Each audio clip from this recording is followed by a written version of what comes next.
বঙ্গের খবর নিবেদন করছে আদি রেডিমেড সেন্টার। সম্পর্কের বন্ধন যেখানে চিরন্তন। Station road, Sodepur. এই খবরটি নিবেদন করছে Swami Vivekananda university, saint Augustine's day school, Barrackpore. Success for every child.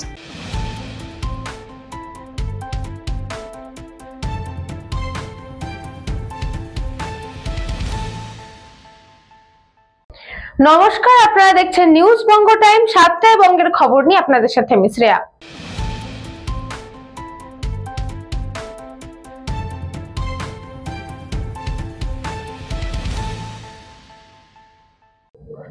হু হু করে বাড়ছে শহর কলকাতায় আনকন্ট্যাক্টেবলের সংখ্যা, আর এই নিয়ে চিন্তার ভাঁজ পড়েছে নির্বাচন কমিশনের কপালে। হু হু করে বাড়ছে শহর কলকাতায় আনকন্ট্যাক্টেবলের সংখ্যা, আর এই নিয়ে চিন্তার ভাঁজ পড়েছে নির্বাচন কমিশনের কপালে। সাধারণত নির্বাচনের দিন এযাবৎকাল দেখা গিয়েছে শহর কলকাতায় ভোটের শতাংশের হার 50 থেকে 55%। বিভিন্ন রকম ভাবে প্রচেষ্টা চালিয়েও কমিশন এই শতাংশের হার বাড়াতে এখনো পর্যন্ত ব্যর্থ। এবার এসআইআর এর ক্ষেত্রে সেই একই ছবি দেখা গেল শহর কলকাতায়। রাজ্যের অন্যত্র প্রায় সমস্ত জায়গাতে এসআইআর এর কাজ যখন শেষ পর্যায়ে, তখন খোদ শহর কলকাতার বুকে বড়সড় চিন্তার ভাঁজ নির্বাচন কমিশনের কপালে। তার কারণ, শহর কলকাতায় বহু দলই আবাসন থেকে শুরু করে বস্তি এলাকায় বারংবার বুথ লেভেল অফিসাররা গিয়েও দেখা পাচ্ছেন না অনেক ভোটারের, যার দরুন আনকন্ট্যাক্টেবলের সংখ্যা যত সময় গড়াচ্ছে ততই যেন বেড়ে চলেছে। এতদিন ছিল শতাংশের হারে পিছিয়ে শহর কলকাতা, এবার বাড়ি বাড়ি গিয়েও দেখা মিলছে না অনেক ভোটারের। রাজ্যের মুখ্য নির্বাচনী আধিকারিকের দপ্তর সূত্রের খবর, প্রায় 30% কাছাকাছি এই আনকন্ট্যাক্টেবলের সংখ্যা গোটা রাজ্য জুড়ে, যেখানে শহর কলকাতায় গোটা রাজ্যের সঙ্গে একাই পাল্লা দিচ্ছে। আর এতেই সময় যত গড়াচ্ছে কমিশনের কপালের চিন্তার ভাঁজ যেন আরো চওড়া হচ্ছে। তবে এখনই এই আনকন্ট্যাক্টেবলকে বাদ দেওয়া যাবে না, তার কারণ এই সংখ্যা এখনো পর্যন্ত জানা গিয়েছে বুথ লেভেল অফিসার মারফত।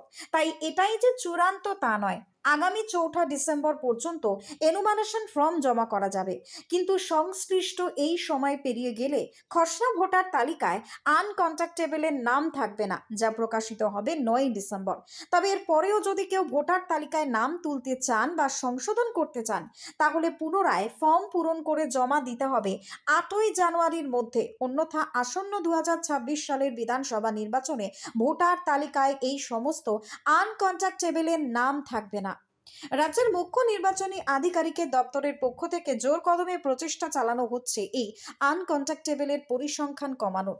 এখন দেখার বিষয়, আদপে নির্বাচন কমিশন কতটা সক্ষম হয় একটা নির্ভুল ভোটার তালিকা তৈরি করতে আসন্ন 2026 সালের বিধানসভা নির্বাচনের আগে। ব্যুরো রিপোর্ট, নিউজ বঙ্গ টাইম।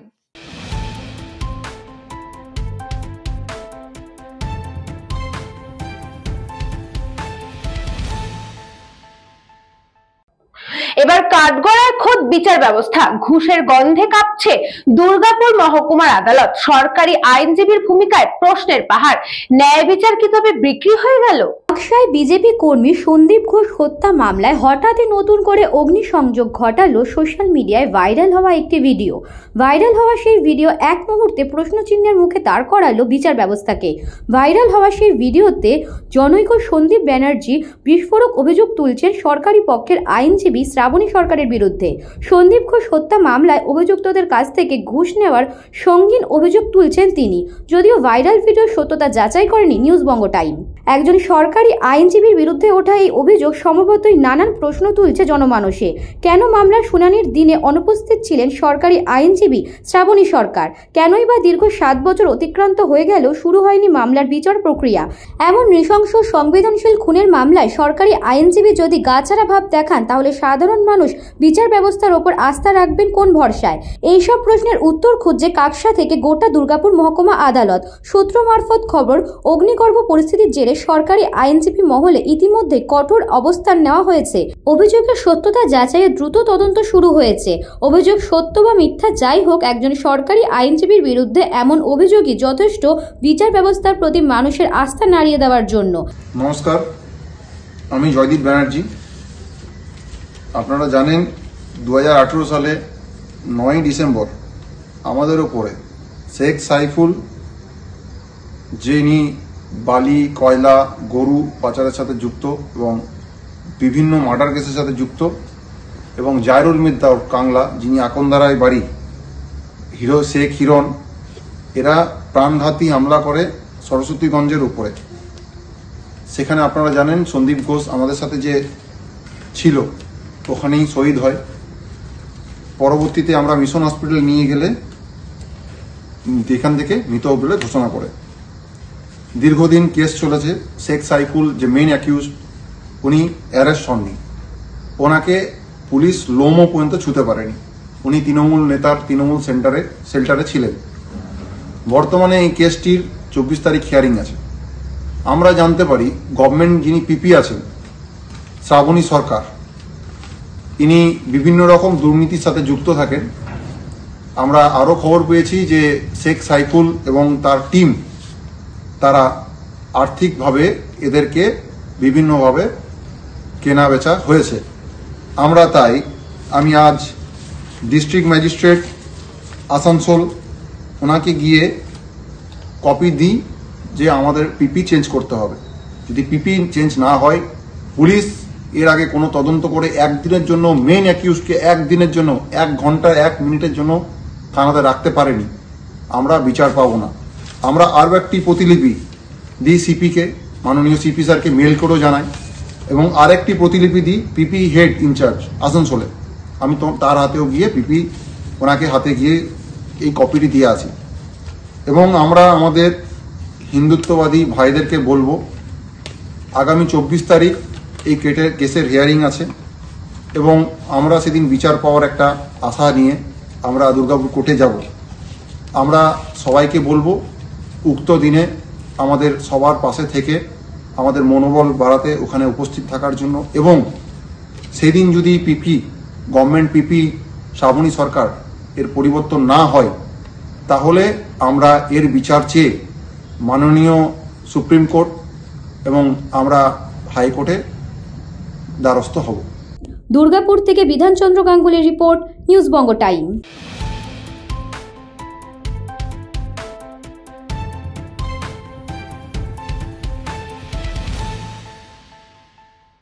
কৃষ্ণনগরে স্বনির্ভর দলের জেলা স্তরীয় ঋণ দানে শিবিরের রেকর্ড ঋণ প্রদান, জেলা শাসকের আশ্বাস আরো সহায়তার। কৃষ্ণনগর রবীন্দ্র ভবনে আয়োজন করা হলো স্বনির্ভর দলের জেলা স্তরীয় ও ঋণ দান শিবির। বর্ণাঢ্য অনুষ্ঠানের মধ্যে দিয়ে জেলার বিভিন্ন স্বনির্ভর গোষ্ঠীর হাতে 20 লক্ষ, 15 লক্ষ, 12 লক্ষ সহ একাধিক পরিমাণে ঋণ চেক তুলে দেওয়া হলো জেলা প্রশাসনের তরফে। জানা গেল, গত বছরে এই সময় মোট 650 কোটি টাকা ঋণ প্রদান করা হলেও এবারে সেই অঙ্ক বেড়ে দাঁড়িয়েছে প্রায় 1080 কোটি টাকা। স্বনির্ভর গোষ্ঠীগুলোর আর্থিক উন্নয়ন ও ব্যবসায়িক শক্তি বৃদ্ধির লক্ষ্যে ভবিষ্যতে আরো ঋণ সহায়তা প্রদান করা হবে বলে জানিয়েছে নদিয়া জেলার জেলা শাসক অনিশ দাশগুপ্ত। আমাদের উদ্দেশ্য থাকে যে স্বনির্ভর গোষ্ঠী এসএসজি স্বনির্ভর হতে পারে, নিজের পায়ে দাঁড়াতে পারে। আমাদের যা রেজাল্ট হয়েছে এটাতে দেখা যাচ্ছে গত বছর এই সময় 650 কোটি মতন দেওয়া হয়েছিল। আজকে দাঁড়িয়ে এই বছরে এটা দাঁড়িয়ে হয়েছে 1080 কোটি। তো আমি ধন্যবাদ জানাই যে আমাদের সংঘরা, আমাদের এসএসজিরা, আপনারা ব্যবসা করছেন, আপনারা টাকা ফেরত দিচ্ছেন। আমাদের ব্যাংকরা যারা লোনগুলি রিনিউ করছে, আরও অ্যামাউন্ট বড় করে দিচ্ছে। এটা বাদ দিয়ে আপনারা জানেন যে সংঘকে সিআইএফ ফান্ড দেওয়া হয় ইন্টারেস্ট ফ্রি। সিআইএফটা সংঘরা এসএসজিদেরকে দেন, ওটাতেও আপনারা ভালো কাজ করেন। আর অনেক অ্যাক্টিভিটি যেটা আপনারা ধরেন, যেমন আজকে দেওয়া হলো সংঘ কয়েকটা মশলা, বড়ি এগুলি প্যাক করে দিয়েছে, আবার পিঠে পুলি এটাও দিয়েছে। তো এটা দেখতে ভালো লাগে, খুব ভালো প্যাকেজিং করেছেন। এটা বাইরের লোকেদেরও খুব পছন্দ হবে, একদম যা মার্কেটিং করা হয়েছে। তো আমি আশা করছি আপনারা এই যে কাজ করছেন এটা আরও এইভাবেই এগিয়ে যান।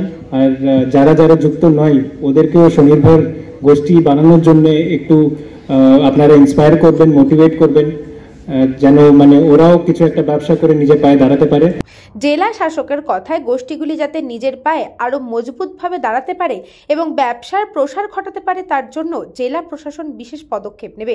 পাশাপাশি যেসব ব্যাংক কর্তৃপক্ষ এইসব গোষ্ঠীকে ঋণ প্রদান করেছে তাদেরও আন্তরিক ধন্যবাদ জানাই। এই দিনের অনুষ্ঠানে উপস্থিত ছিলেন নদিয়া জেলার জেলা শাসক অনিশ দাশগুপ্ত, তারান্নুম সুলতানা মীর, সহকারী সভাধিপতি সজল বিশ্বাস, তৃণমূলের বিধায়ক বিমলেন্দু সিংহ রায় সহ একাধিক সরকারি আধিকারিক ও জেলা পরিষদের কর্মাধ্যক্ষ এবং স্বনির্ভর দলের সদস্যরা। নদিয়া থেকে গোপাল বিশ্বাসের রিপোর্ট, নিউজ বঙ্গ টাইম।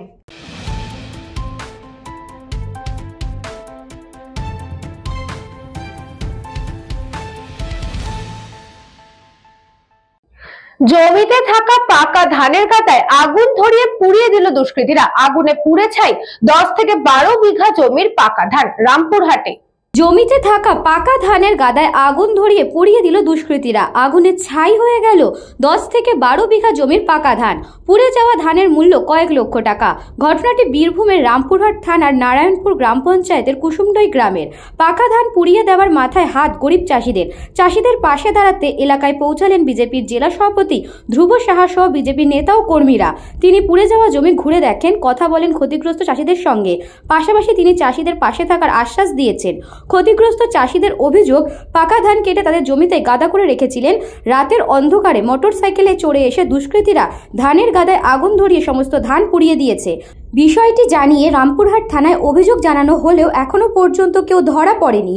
এদিকে এই ঘটনায় মাঠে থাকা ফসলের সুরক্ষা নিয়ে আতঙ্কিত এলাকার চাষিরা।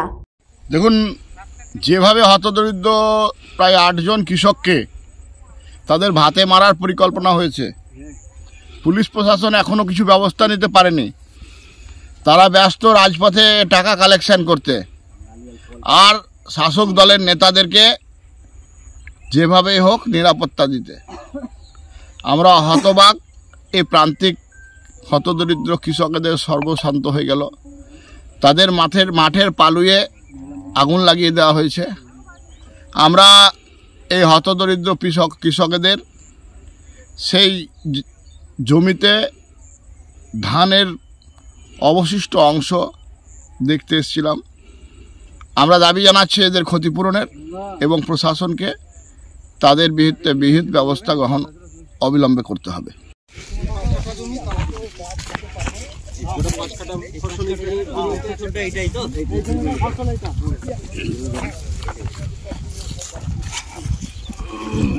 দাদা, এনার 5 কাঠাই জমি। এই কোলটা পর্যন্ত চলেন, তাহলে সব আবার কেন মানে এইখানে আছে, তাহলে ওইখানে ওই সবাই। এইটা হচ্ছে আপনার 2.5 বিঘা জমি, আর এটা হ্যাঁ পঙ্কজ মণ্ডল, আর আদিবাসীদের এটা আদিবাসী কৃষ্টিপুরে। এর সংকল্পদের রিপোর্ট, নিউজ বঙ্গ টাইম।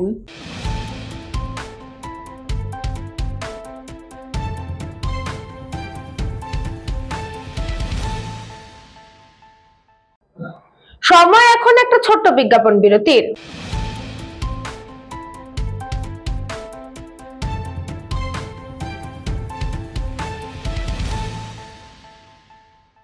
এই খবরটি নিবেদন করছে স্বামী বিবেকানন্দ ইউনিভার্সিটি।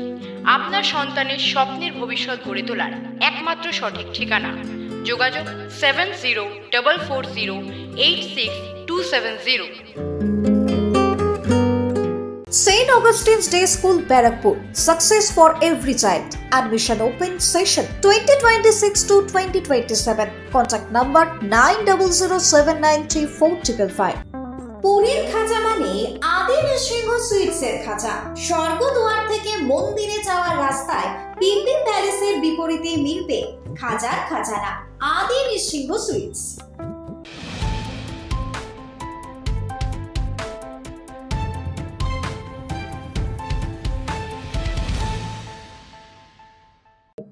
ফিরে আসলাম বিরতির পর। চোখ রাখবো পরবর্তী খবরে।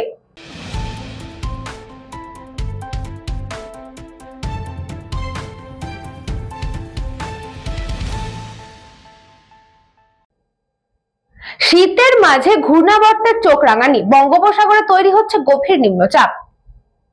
বঙ্গোপসাগরে ফের সিস্টেম তৈরির আভাস দিল ভারতীয় আবহাওয়া দপ্তর। দপ্তরের বিশেষ বিজ্ঞপ্তি অনুসারে দক্ষিণ আন্দামান সাগর এবং উপসাগরের দক্ষিণ জলভাগে 24শে নভেম্বরের মধ্যে একটি গভীর নিম্নচাপ সৃষ্টি হতে পারে। মালাক্কা প্রণালীর ওপরের বায়ুমণ্ডলের তৈরি ঘূর্ণবাদ ইতিমধ্যেই উত্তর পশ্চিম দিকে অগ্রসর হচ্ছে এবং শক্তি বাড়াচ্ছে। INSAT-3D স্যাটেলাইটের ছবিতে দক্ষিণ বঙ্গোপসাগরের শক্তিশালী বজ্রগর্ভ মেঘ এবং বারংবার বজ্রপাত ধরা পড়ছে। যদিও সিস্টেমটি ঘূর্ণিঝড়ে রূপ নেবে কিনা তা এখনও নিশ্চিত নয়। প্রথম 48 ঘন্টা ঘূর্ণিঝড়ের সম্ভাবনা নেই, 48 থেকে 72 ঘন্টা সম্ভাবনা কম, তবে 144 থেকে 168 ঘন্টার মধ্যে সম্ভাবনা মাঝারি। ভুবনেশ্বর আবহাওয়া দপ্তরের অধিকর্তা মনোরমা মোহান্তি জানিয়েছেন, এই মুহূর্তে কেবল গভীর নিম্নচাপের পূর্বাভাস দেওয়া হয়েছে। সিস্টেম তৈরি হলে 22শে নভেম্বরের পর বিস্তারিত তথ্য জানানো হবে। এই সম্ভাবনা আবহাওয়ার পরিবর্তনে সবচেয়ে বেশি দুশ্চিন্তায় ওড়িশার উপকূলবর্তী কৃষকরা। খরিফ মৌসুমের ধান এখন প্রায় পুরোপুরি পেকে গেছে। এমন পরিস্থিতিতে অপ্রত্যাশিত বৃষ্টি হলে বড়সড় ক্ষতির আশঙ্কা রয়েছে। ফলে সতর্কতার জন্য অনেক কৃষক আগেই ধান কাটার কাজ শুরু করেছে। যদিও কৃষি দপ্তর থেকে এখনও কোনো আনুষ্ঠানিক সতর্কতা জারি হয়নি। এখন নজর একটাই, বঙ্গোপসাগরে তৈরি এই ঘূর্ণবাদ কি শেষ পর্যন্ত ঘূর্ণিঝড়ে পরিণত হবে নাকি শক্তি হারিয়ে সমুদ্রে মিলিয়ে যাবে। ব্যুরো রিপোর্ট, নিউজ বঙ্গ টাইম।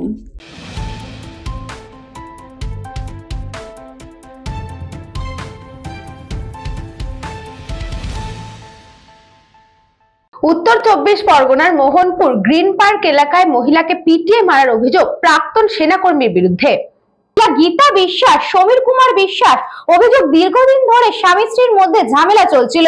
আজ সকালে প্রতিবেশীরা আচমকায় চিৎকারের আওয়াজ পায়। প্রতিবেশীরা ছুটে এসে বাড়ির নিচে গেটের তালা ভেঙে রক্তাক্ত অবস্থায় ঘরের মেঝেতে পড়ে থাকতে দেখে। অভিযোগ, মহিলাকে মারার পর স্বামী প্রাক্তন সেনাকর্মী ওপরে বসে মদ্যপান করছিল। ঘটনাস্থলে মোহনপুর থানার পুলিশ এসে স্বামীকে আটক করে নিয়ে যায়। আমি দাদার কাছে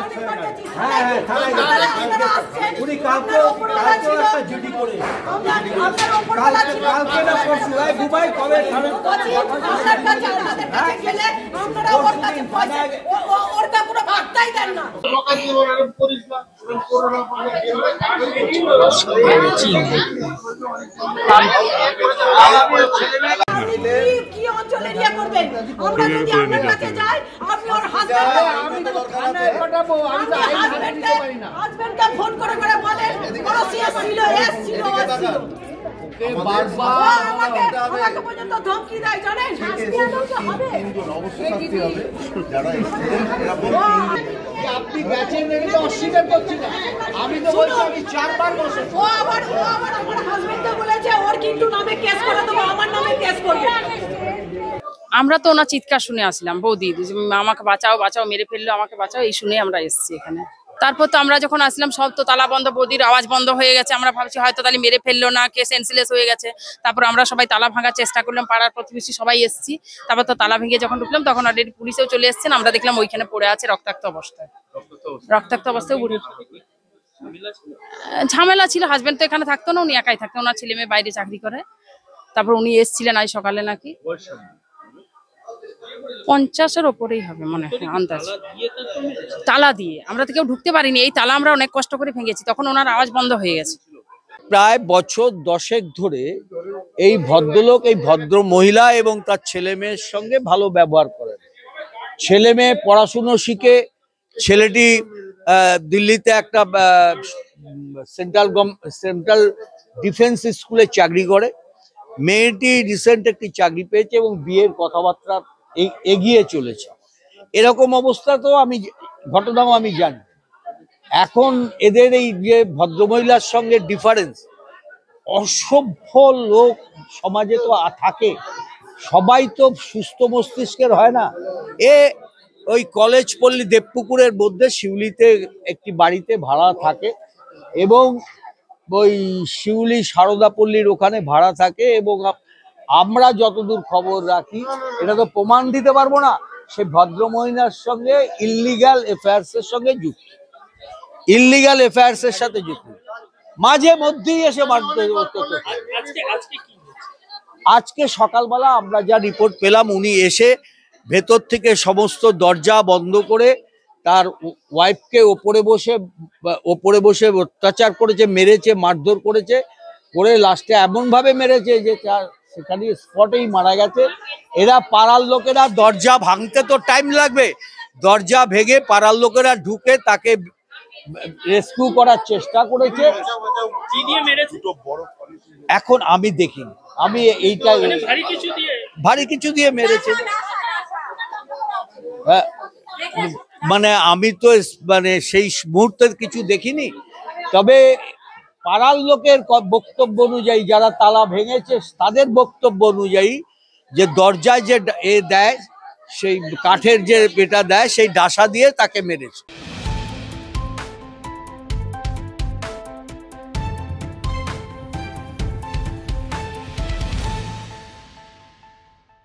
সপ্তাহে বঙ্গের খবর আজকে এই পর্যন্তই। দেখতে থাকুন নিউজ বঙ্গ টাইম।